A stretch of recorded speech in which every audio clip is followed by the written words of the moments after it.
Bukod sa United States of America na mayroon tayong Mutual Defense Treaty, mayroon ding malalakas na mga bansa sa Asia, katulad nga ng India at Japan, ang handang tulungan ng Pilipinas sakaling magdeklara ng giyera ang China laban sa ating bansa.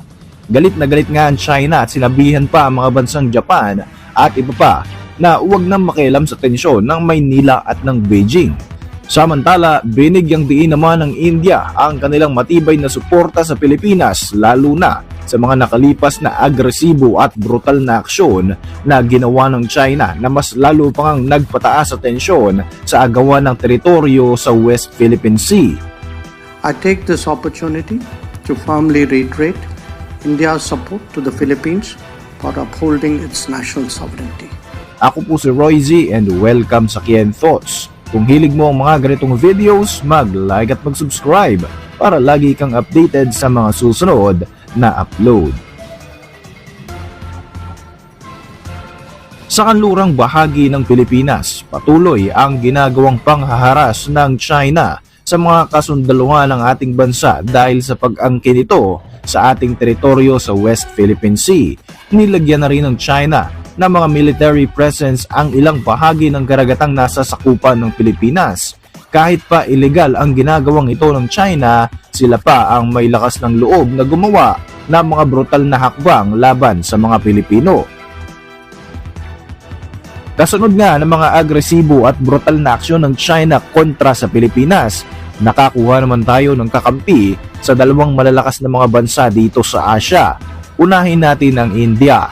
Sa pagbisita nga ni Indian Foreign Minister Subramanyam Jaishankar sa Pilipinas, halos 2 buwan pa lamang ang nakakalipas. Binigyang diin ito ang buong suporta ng India sa Pilipinas, lalo na nga sa lumalala na tensyon ng ating bansa kontra sa China.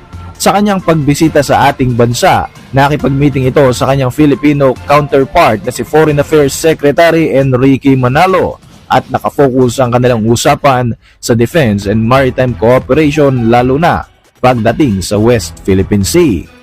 Bukod dito, alam nyo ba na mayroon ding territorial conflict ang India at China dahil naman sa mga border dispute? Hindi lamang pala sa Pilipinas nang aagaw o nang aangkin ng teritoryo itong mga inchik na ito.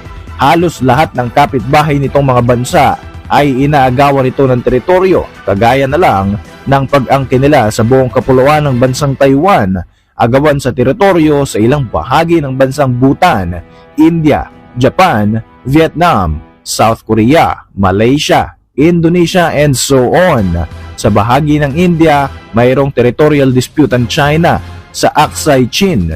Nagkaroon pa nga ng girian ang mga Indian soldiers kontra sa mga sundalong inchik sa kasagsagan ng pandemya noong 2020. Ayon sa Stockholm International Peace Research Institute o SIPRI, sa kasalukuyan nga ay mas pinapalakas pa ng China ang kanilang mga nuclear weapons. Nagdagdag na sila ng 90 nuclear warheads, kaya naman sa ngayon ay tinatayang nasa 500 nuclear warheads na ang taglay ng bansang ito. Mayroong usap-usapan na ang karamihan sa mga warheads na ito ay nakatutok na sa India, dahil ito ang may malaking nuclear arsenal sa mga kapitbahay nito na inaagawan niya ng teritoryo. Ang tanong na nga lamang sa ngayon, kanino ba sa mga bansang inaagawan nito ng teritoryo gagamitin ang mga nuclear weapon na ito? Kung inyong matatandaan, noong January 2022, nagkaroon ng kasunduan sa pagitan ng India at Pilipinas ukol sa delivery ng mga makabago at advanced missile system ng BrahMos. Ngayong buwan nga na ito, naiulat ng Naval News na nagsasagawa na ng construction ang ating bansa para sa BrahMos anti-ship missile base sa Naval Station Leovigildo Gantioque sa Zambales. Ang base na ito ay nakaharap sa pinagtatalo ng teritoryo ng West Philippine Sea at nakahanda na nga sakaling umabot sa digmaan ang tensyon na ito. Samantala, nandyan din ang Japan na harap-harapang tinutuligsa at kinukondena ang hindi makatarungang mga aksyon ng Chinese Coast Guard sa mga Pilipinong sundalo. Dahil nga dito ay galit na galit ang Chinese government at binalaan pa ng China ang Japan na wag na raw itong makisawsaw sa issue ng West Philippine Sea. Dahil nga sa pinaka-latest na insidente sa Second Thomas Shoal, agad na nakipag-usap via video call si AFP Chief of Staff Romeo Browner Jr. kay Japan Self-Defense Ship General Yoshihide Yoshida. Nagpapasalamat si Browner dahil sa solidong suporta ng Japan sa Pilipinas.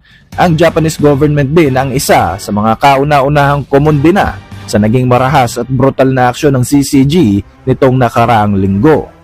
Sa ngayon nga ay fina-finalize na ng Japan at ng Pilipinas ang reciprocal access deal nito sa ating bansa at inaasahang mapapagtibay ito ngayong taong 2024. Ang kasunduang ito ay magbibigay ng karapatan sa mga military troops ng dalawang bansa na magsagawa ng mga kakailanganing mga trainings at drills sa teritoryo ng Japan at Pilipinas bilang paghahanda sa mas lumalala pang ang tensyon kontra sa China.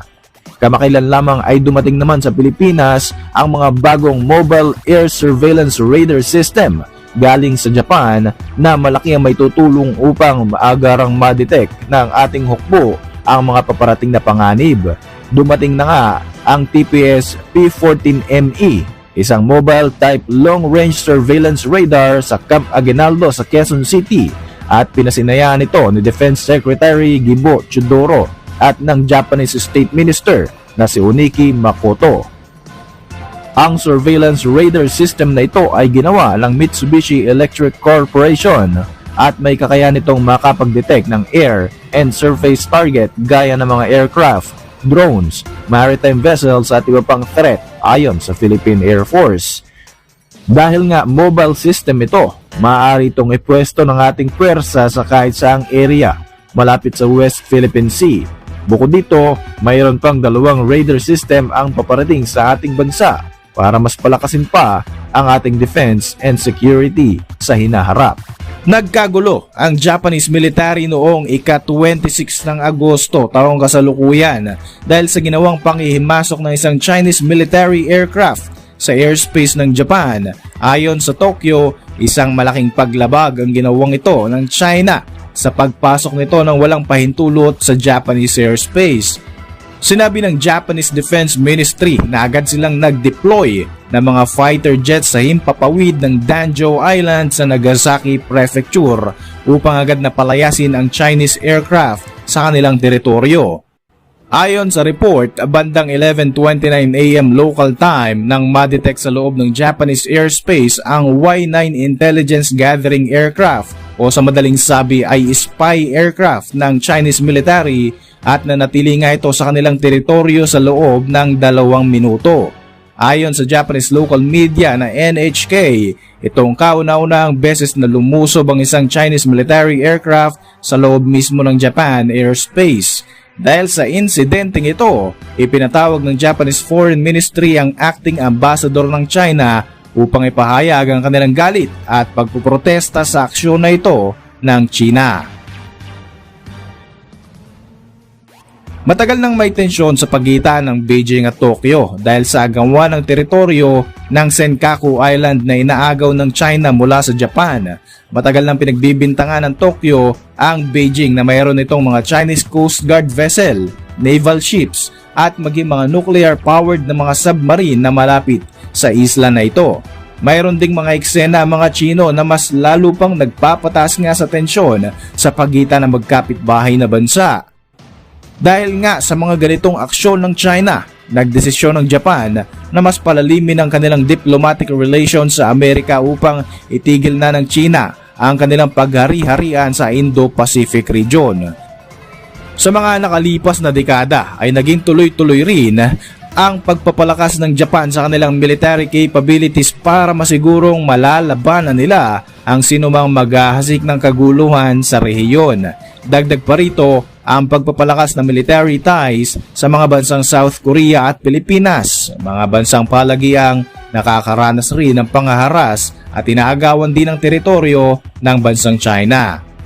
Para sa inyong mga reaksyon, mag-iwan lang ng komento sa ibaba ng video na ito. At para manatiling updated sa ating mga susunod na upload, siguruhin mag-subscribe. I-like mo na rin ang ating mga videos bilang suporta. Muli, ako po si Roy Z at maraming salamat sa patuloy na pagsubaybay sa ating channel.